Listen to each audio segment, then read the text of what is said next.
تمہیں وہاں بھجوانے کے کیا انتظامات کیے جا سکتے ہیں؟ وہ آفیسر ہم میں سے ایک ہے، لیکن اس نے دوسرا روپ دھار رکھا ہے۔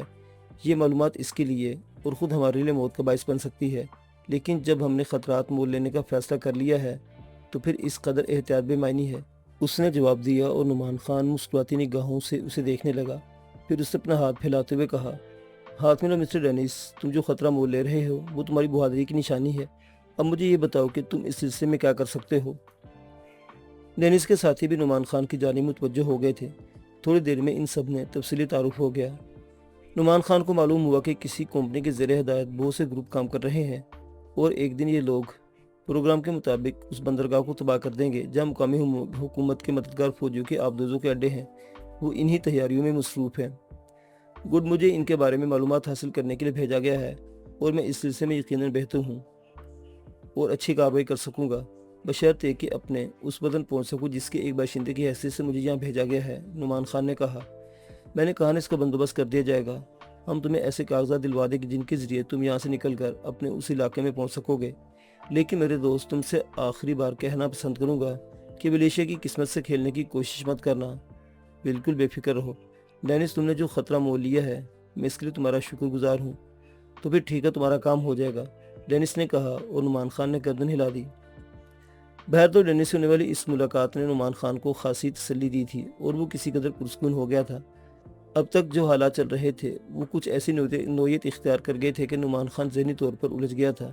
یقیناً اس کارو کے پروگرام میں گڑبڑ ہو گئی تھی۔ وہ موجودہ حالات سے صحیح واقفیت نہیں رکھتا تھا اور نعمان خان اس کی غلط پلاننگ میں پھنس کر اپنا اصل مشن کھو بیٹھا تھا، اور یہاں یہ حالات نہ ہوتے تو بلا شبہ اس سے اپنے مشن کی تکمیل میں مہینوں لگ جاتے، اور یہ بھی نہیں کہا جا سکتا تھا کہ وہ لوگ اس کی جانب سے مشکوک ہو کر اسے زندہ چھوڑتے یا موت کی گود میں اتار دیتے۔ تاہم نعمان خان اپنے طور پر بہت کچھ کرنے کی صلاحیت رکھتا تھا، لیکن وہ اپنے پروگرام میں گڑبڑ نہیں کرنا چاہتا تھا، اس لیے اس نے اب تک خود کو ایک معمولی حیثیت کا انسان ہی پیش کیا تھا۔ نہر کی کھدائی مسلسل جاری تھی اور تمام لوگ شام تک اس پر کام کرتے رہتے تھے۔ اس دوران اس نے بار بار ڈینس کو دیکھا، لیکن ڈینس اس کی طرف متوجہ نہیں ہوا۔ نعمان خان کو یہ خدشہ تھا کہ کہیں یہ ساری پلاننگ کسی سازش کے تحت نہ ہو، اس طرح کہیں اس کی شخصیت کو منظر عام پر نہ لایا جا رہا ہو۔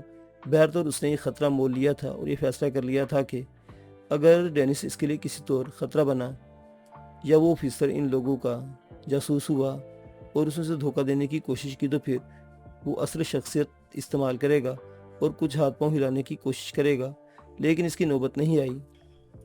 غالباً 9واں دن تھا کہ اسے وہاں سے بلا لیا گیا۔ اسے اس کیمپ میں لایا گیا جہاں سے نہر کی کھدائی کے لیے روانہ کیا گیا تھا۔ یہاں وہی آفیسر موجود تھا۔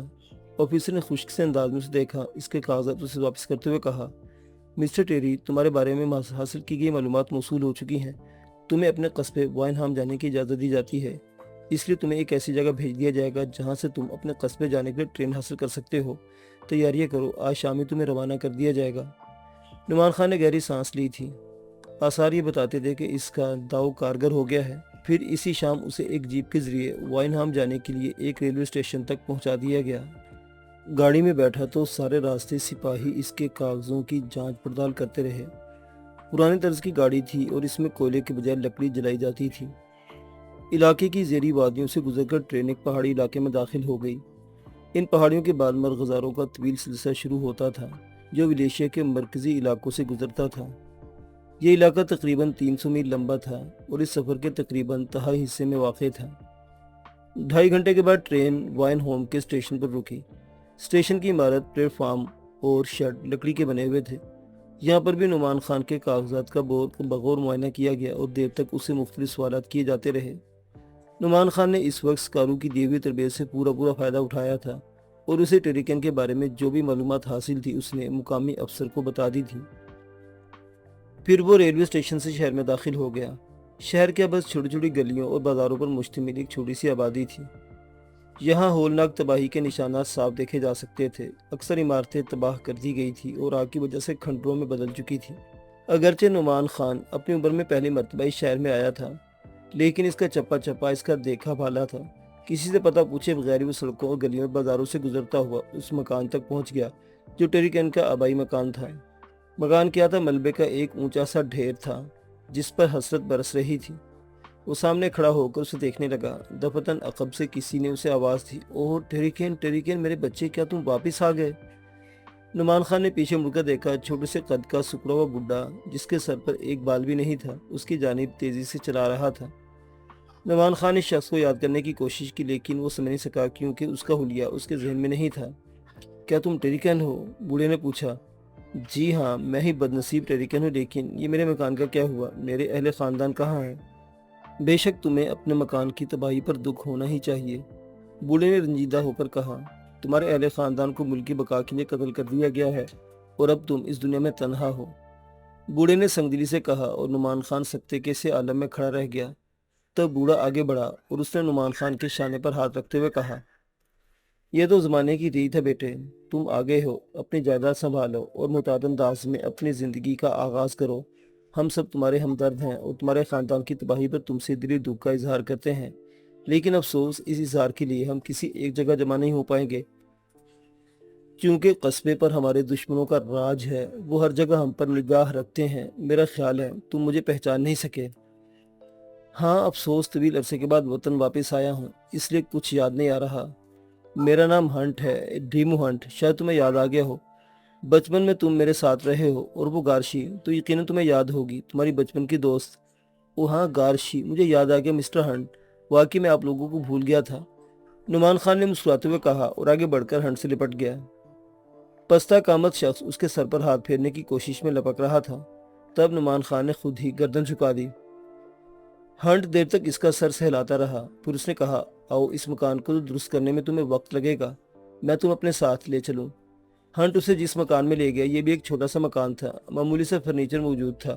اس نے ایک پلنگ پر بٹھا کر کہا، ٹھہرو، میں تمہارے کھانے پینے کے لیے کچھ چیزوں کا بندوبست کرتا ہوں۔ طویل عرصے کے بعد لوٹے ہوئے یقیناً تمہیں ان تمام چیزوں کی ضرورت محسوس ہو رہی ہوگی۔ جس لڑکی کا نام اس نے لیا تھا وہ شاید اس وقت یہاں موجود نہیں تھی، کیونکہ تھوڑی دیر کے بعد ہنٹ خود ہی لکڑی کے ٹرے میں سے کچھ چیزیں سجائے اس کے پاس پہنچ گیا۔ نعمان خان خاموشی سے کھانے پینے میں مصروف ہو گیا۔ اس دوران ہنٹ نے اسے اس کے خاندان کی تباہی کے بارے میں بتا رہا تھا۔ بہت سی ایسی باتیں تھیں جو اس خاندان کے بارے میں نعمان خان کو معلوم تھی، اور اسے سن کر سچ مچ دکھ ہوا کہ ٹیریکن کے اہل خاندان بہت بری طرح تباہی کا شکار ہوئے تھے۔ اس نے بھرائے ہوئے لہجے میں کہا، میری جائیداد اور میرا فارم، ان تمام چیزوں کا کیا ہوا؟ وہ سب محفوظ ہیں، انہیں محفوظ رکھا گیا ہے۔ ہم سبھی کہتے تھے کہ ایک نہ ایک دن تم بیلجیم سے واپس آ جاؤ گے اور اپنے خاندان کا یہ انتظام سنبھال لو گے، کیونکہ تم ملک سے باہر تھے اور ان لوگوں کو اس بات پر شک بھی نہیں ہے کہ تم یہاں کی کارروائیوں میں بھی شامل ہو سکتے ہو، اس لیے انہوں نے تمہاری جائیداد پر قبضہ کرنے کی کوشش بھی نہیں کی، اور پھر یہاں تمہارے بھی ہمدرد موجود ہیں۔ گارشی تو اکثر تمہیں یاد کرتی رہتی تھی، حالانکہ تمہاری شکل تک اس کے ذہن سے محو ہو گئی ہے۔ طویل عرصے کے بعد تم یہاں پہنچے ہو، تمہارے آنے کی تو کوئی توقع بھی نہیں کی جا سکتی تھی، بس اس بات کا امکان تھا کہ ممکن ہے اپنے اہل خاندان کی موت کی اطلاع سن کر تم یہاں تک پہنچو، لیکن جو لگتا ہے کہ تمہیں ان بیچاروں کے بارے میں کچھ بھی نہیں معلوم۔ یہ حقیقت ہے انکل ہنٹ کہ میں اپنے خاندان کی اس تباہی سے ناواقف تھا، نعمان خان نے افسردہ لہجے میں کہا۔ جو ہونا تھا وہ ہو گیا، اب تم یہ سوچو کہ تمہیں اپنے لیے کون سی راہیں منتخب کرنی ہے، آیا ملیشیا کی سیاست میں حصہ لوگے یا اپنے طور پر خاموشی سے زندگی گزارو گے؟ نہیں چچا ہنٹ، میں ایسے معاملوں سے بہت دور ہوں، میں کبھی سیاست وغیرہ کے بارے میں نہیں سوچتا، مجھے اپنے اہل خاندان کی موت کا بے حد دکھ ہے، لیکن اب ان کے لیے کیا کیا جا سکتا ہے، میں اپنی زندگی کھونا نہیں چاہتا۔ ہاں، یہی دانشمندی ہے، جو کچھ ہو رہا ہے کرنے والے اس کے لیے بہت کچھ کر رہے ہیں، اگر ہم نہ بھی کریں تو کیا ہو جائے گا؟ اس قصبے میں جس طرح تباہی پھیلی ہے اس کے آثار تم نے دیکھ لیے ہیں، جس گھر پر بھی باغیوں سے ملے ہونے کا شبہ ہوا اسے مکینس میں جلا کر راکھ کر دیا گیا۔ قصبے کی آدھی آبادی انہی ہنگاموں کی نظر ہو چکی ہے، اور اب جو لوگ باقی بچے ہیں وہ تہیہ کر چکے ہیں کہ بذات خود ان کاموں میں حصہ نہیں لیں گے، کیونکہ ہمارے تحفظ کا کوئی بندوبست نہیں ہے۔ نعمان خان اس گفتگو کو ذہن نشین کرتا جا رہا تھا، پھر اس نے کہا، یہ لگتا ہے جیسے ہمارے دشمن فوجی یہاں باقاعدہ قدم جما چکے ہیں، یہ لگتا ہے جیسے ملیشیا مکمل طور پر ان کے قبضے میں آ گیا ہو۔ ہاں، بدنصیب حکمرانوں نے ملیشیا کو اپنے حریفوں کے حوالے کر دیا ہے اور انہی کے بل پر حکمرانی کر رہا ہے۔ حالانکہ آرمینس یہاں حکومت پر قابو پانا اور حکومت کرنے کے قابل ہے، وہ اپنی سی کوششوں میں مصروف ہے اور ہمیں یقین ہے کہ ایک نہ ایک دن وہ اپنے عظمت کے چراغ روشن کرنے میں کامیاب ہو جائے گا۔ ہم میں سے جو کوئی اس کے لیے جو کچھ کر رہا ہے وہ اس کا حق ہے، ہم اسے اپنی زندگیوں کا خراج پیش کر رہے ہیں۔ دیکھیں، اونٹ کس کروٹ بیٹھتا ہے۔ یہاں وائن ہوم کے پاس تم نے دیکھا، ان لوگوں کے کیمپ تو ضرور ہوں گے۔ تم آس پاس کی بات کر رہے ہو، وائن ہوم کا ایک بڑا علاقہ ان کے قبضے میں ہے، اور وہ انہوں نے باقاعدہ ایک فوجی چھاؤنی بنا رکھی ہے۔ ہمارے کھیتوں کی آدھی ترکاریاں ان کے قبضے میں بلا معاوضہ چلی جاتی ہیں۔ ہم لوگ بڑی قسم پرسی کی زندگی گزار رہے ہیں۔ خود تمہارے فارم کی ساری سبزیاں ان کی ملکیت ہیں، اور وہاں انہوں نے اپنا ایک باقاعدہ آدمی مقرر کر رکھا ہے جو ان سبزیوں کی نگہداشت کرتا ہے اور انہیں ان تک پہنچا دیتا ہے۔ لیکن بہتر یہ ہوگا کہ میرے بچے کہ تم ان سے تعاون کرتے رہو، اسی میں تمہارا بھلا ہے۔ نعمان خان نے کوئی جواب نہیں دیا۔ اسے جان کر مسرت ہوئی کہ کسی نہ کسی طرح اس کا تعلق ان لوگوں سے ہے۔ بہرطور یہاں رہ کر وہ ان لوگوں سے تعاون کرے گا اور اس طرح ان کے بارے میں معلومات حاصل کرنے میں کامیاب ہو جائے گا۔ یقیناً وہ حالات ابھی ان لوگوں کے علم میں نہیں ہوں گے جو نعمان خان کو پیش آ چکے تھے، اس لیے وہ اس پر کوئی شبہ نہیں کریں گے۔ چنانچہ اس نے ہنٹ سے بہت سی مفید باتیں معلوم کی۔ پھر اس نے گارچی سے ملنے کا ارادہ کیا۔ معصوم سی شکل کی وہ حسین لڑکی، اسے جب یہ پتا چلا کہ ٹریگن واپس آ گیا ہے تو وہ دوڑ کر بے اختیار اس کے پاس پہنچ گئی۔ اوہ ٹیری ڈیر، تم کتنے تبدیل ہو گئے ہو۔ بچپن یاد ہے نا تمہیں میں یاد ہوں نا؟ اس نے بڑی بے ساختگی سے پوچھا اور نعمان خان نے مسکرا کر سر ہلا دیا۔ وہ کسی بھی طور ان لوگوں کو کسی شبے کا موقع نہیں دینا چاہتا تھا۔ بوڑھے ہنٹ کے ہونٹوں پر مسکراہٹ پھیل گئی تھی۔ تب گارچی اس سے کہنے لگی، ڈیڈی میں کچھ روز ٹیری کے ساتھ اس کے فارم پر گزاروں گی۔ ٹیری کا مکان تو تباہ ہو چکا ہے اور یہاں رہنے کے لیے اسے از سرِ نو درست کرنا ہوگا۔ اس سے مجھے یقین ہے کہ ٹیری اپنے فارم پر جائے گا۔ کیا تم مجھے اجازت دو گے؟ تم لوگوں کو تو میں نے بچپن ہی سے اجازت دی ہوئی تھی، اب بھلا کیا روکوں گا؟ ہنٹ نے کہا۔ وہ بڑا تعاون کرنے والا آدمی معلوم ہوتا تھا۔ بہرطور اسی شام ایک چھوٹی سی بگی تیار کی گئی اور نعمان خان گارچی کے ساتھ اپنے فارم پر چل پڑا۔ گارچی بہت زیادہ بولنے کی عادی تھی۔ نعمان خان نے اس کی اس کیفیت سے پورا فائدہ اٹھایا اور بڑے سادہ سے انداز میں اس سے اطراف کی خبریں معلوم کرنے لگا۔ گارچی سے اسے معلوم ہوا کہ دشمن ملک کے فوجی یہاں بڑی بڑی کارروائیوں میں مصروف ہیں، اور اگر نعمان خان ذرا سی بھی کوشش کرے تو اسے یقیناً وہ تمام تفصیلات معلوم ہو سکتی تھی جن کے لیے وہ یہاں پہنچا تھا۔ فارم شہر سے 4 میل دور تھا۔ یہاں سمر ہاؤس طرز کے مکان بنے ہوئے تھے اور ان کی چھتیں ڈھلوان تھیں۔ ایک جگہ بہت سے لوگ جن سے نعمان خان کے لیک سلیک ہوئی، سبھی نے اس کی آمد پر خوشی کا اظہار کیا تھا۔ بالآخر وہ اپنے فارم کے کنارے بنے ہوئے مکان میں داخل ہو گیا جس کے بوسیدہ فرنیچر، برتنوں اور دوسرے سامان پر گرد کی تہیں جمی ہوئی تھی۔ گارچی کی مدد سے اس نے سامان کو جھاڑ پونچھ ڈالا۔ اب بھی وہ سامان کی صفائی ستھرائی کر رہے تھے کہ ایک پڑوسی کھانے پینے کی بہت سی چیزیں اپنے ساتھ لیے وہاں پہنچ گیا۔ اس کا نام فاؤ تھا اور اسے اپنا تعارف کراتے ہوئے کہا، وہ اس کا پڑوسی اور اکثر اس کے فارم کی دیکھ بھال کرتا رہتا ہے۔ فاؤلر نے اس کی آمد پر خوشی کا اظہار کیا تھا اور کہا تھا کہ کم از کم ایک آدمی تو یہاں ایسا ہے جو ان کے اپنے ہی لوگوں میں سے ہے، ورنہ زیادہ تر اجنبی لوگ یہاں آ کر آباد ہو گئے ہیں اور انہی کے ذریعے سارا کاروبار چلتا ہے۔ بہرطور گارچی نے تمام مکان کی صفائی ستھرائی کر لی اور پھر رات گزارنے کے لیے انہوں نے ایک کمرے کا انتخاب کر لیا۔ رات کو گارچی نعمان خان سے اس کی زندگی کے بارے میں معلومات حاصل کرتی رہی۔ وہ اسے ٹیریکن ہی سمجھ رہی تھی۔ اسے ایک بار بھی شبہ نہیں ہوا تھا کہ وہ ٹیریکن نہیں ہے۔ بہرطور نعمان خان محسوس کر رہا تھا کہ یہاں کے حالات اس کے لیے سازگار ہیں، لیکن اب شرط یہ ہے کہ اطراف کے حالات بھی سازگار ہوں، تبھی بہتر طور سے کام بن سکتا ہے۔ رات کے تقریباً 3 بجے تک گارچی اس سے چھوٹی چھوٹی معصوم سی باتیں کرتی رہی۔ اس کے بعد بچوں کی طرح گہری نیند سو گئی۔ نعمان خان خود بھی سونے کی کوشش کرنے لگا، لیکن دوسری صبح اس کی نیند پوری نہیں ہوئی تھی کہ دفعتاً زوردار دھڑک سنائی دی اور وہ چونک گیا۔ گارچی بھی چونک کر اٹھ گئی۔ دونوں دروازے کی طرف دیکھنے لگے جو بند تھا، لیکن اسے کافی زور سے ہلایا جا رہا تھا۔ پتہ نہیں کون وحشی تھا۔ نعمان خان کو ایک لمبے کے خطرے کا احساس ہو گیا تھا۔ گارچی نے دروازہ کھولا تو مسلح فوجی اندر گھس آئے۔ وہ دشمن فوجی تھے اور مشین گنوں سے مسلح تھے۔ جب تک نعمان خان صورتحال کا اندازہ کرتا، اسے گھیرے میں لے کر بے دست و پا کر چکے تھے۔ نعمان خان کی آنکھوں میں خون اتر آیا، مگر مصلحتاً خاموشی اختیار کر لی اور ان کے اشارے پر ان کے ساتھ چل پڑا۔ وہ اسے ایک ویران راستے پر لے کر چل پڑے۔ راستے میں ولیشین زبان میں گفتگو کر رہے تھے۔ اگر وہ اسے ولیشین نہ سمجھتے تو یقیناً کسی دوسری زبان میں گفتگو کرنے کی کوشش کرتے۔ کافی دور چلنے کے بعد بالآخر ایک کھنڈرنما عمارت میں داخل ہوئے جس کے اوپر اس ملک کا جھنڈا لہرا رہا تھا۔ جس کے لوگ تھے، عمارت کیا تھی، کوئی کباڑ خانہ تھا جس کے اندر بحری فوج کا ساز و سامان، سپاہیوں اور افسروں کی پھٹی پرانی ان گنت وردیاں، ٹیلی فون اور وائرلیس کے آلات، ٹائی مشینیں اور اس طرح کی دوسری بہت سی چیزیں اچھی یا بری حالت میں بکھری پڑی تھی۔ ایک مختصر سے کمرے میں داخل ہوتے ہی وہ نعمان خان پر پل پڑے اور اس کے بدن کی پوری طرح تلاشی لی گئی، لیکن اس کے پاس سوائے کھانے پینے کی چیزوں اور شناختی کاغذات کے رکھا ہی کیا تھا۔ اس سلسلے میں بہترین انتظامات کیے گئے تھے۔ خوب دیکھ بھال کے بعد نعمان خان کو کمرے میں چھوڑ دیا گیا۔ اس کے کاغذات اور تھیلا واپس کر دیا گیا۔ اس کے بعد ایک شخص دوسرے کمرے میں گیا اور چند چھپے ہوئے فارم لے آیا۔ پھر اس نے نعمان خان سے کہا کہ اسے پر کرے۔ یہ فارم ان کی اپنی زبان میں تھے۔ نعمان خان نے پریشان نگاہوں سے دیکھتے ہوئے کہا، میں نہیں جانتا کہ ان میں کیا لکھا ہوا ہے اور میں ان پر کیا لکھوں۔ تم بننے کی کوشش کر رہے ہو، صحیح طرح فارموں کو پر کر دو، ورنہ بدن کی ایک ایک ہڈی سے کھال اتار لی جائے گی۔ ایک فوجی نے غرائے ہوئے لہجے میں کہا اور نعمان خان بے بسی کے انداز میں اسے دیکھنے لگا۔ تم لوگ یقین کرو میں تمہاری زبان نہیں جانتا، میں ولیشین ہوں، زیادہ سے زیادہ میں تھوڑی بہت انگلش سمجھ لیتا ہوں، اس سے کچھ زیادہ نہیں۔ وہ لوگ نعمان خان کو گھورتے رہے، پھر انہوں نے آپس میں دوسرے سے کچھ اشارے بازیاں کی اور کاغذات پر کرائے بغیر باہر نکل گئے۔ نعمان خان کمرے کے فرش پر بیٹھ کر گہری گہری سانسیں لینے لگا تھا۔ یہ جان لیوا مہم بڑی صبر آزما تھی اس کے لیے، اس کی فطرت کے بالکل خلاف۔ وہ تو دشمنوں میں گھس کر صرف قتل و غارت گری کرنے کا رسیا تھا، لیکن اسے چوہا بنا دیا گیا تھا۔ پتہ نہیں اس کیفیت کو برداشت کر سکتا ہوں یا نہیں، اس نے دل میں سوچا اور کمرے کی دیوار سے پشت لگا کر آنکھیں بند کر لی۔ وقت جس طرح گزر رہا تھا وہ نعمان خان کے لیے بڑا صبر آزما تھا۔ وہ اندازہ لگانا چاہتا تھا کہ وہ لوگ اس کی طرف سے مطمئن ہوئے یا نہیں، لیکن دوسری صبح کافی اطمینان بخش تھی۔ گارشی اس کے پاس پہنچی تھی۔ میں نے ان سے تمہاری آزادی کا پروانہ حاصل کر لیا، اس نے کہا۔ کیا مطلب؟ وہ تمہاری طرف سے مطمئن ہو گئے ہیں اور انہوں نے معذرت کی ہے، اب تم میرے ساتھ چل سکتے ہو۔ نعمان خان نے گارشی سے مزید سوالات نہیں کیے اور باہر نکل آیا۔ بہت بڑا خطرہ ٹل گیا تھا اور اب وہ اپنے ساتھیوں سے رابطہ قائم کر کے اپنی مہم سر انجام دے سکتا تھا، لیکن اب وہ بہت محتاط ہو گیا تھا۔ اس نے سارا منصوبہ اپنے ساتھیوں کو بتایا اور بالآخر اسماعیلیہ پہنچنے کا وقت مقرر کر کے تیاریاں کرنے لگا۔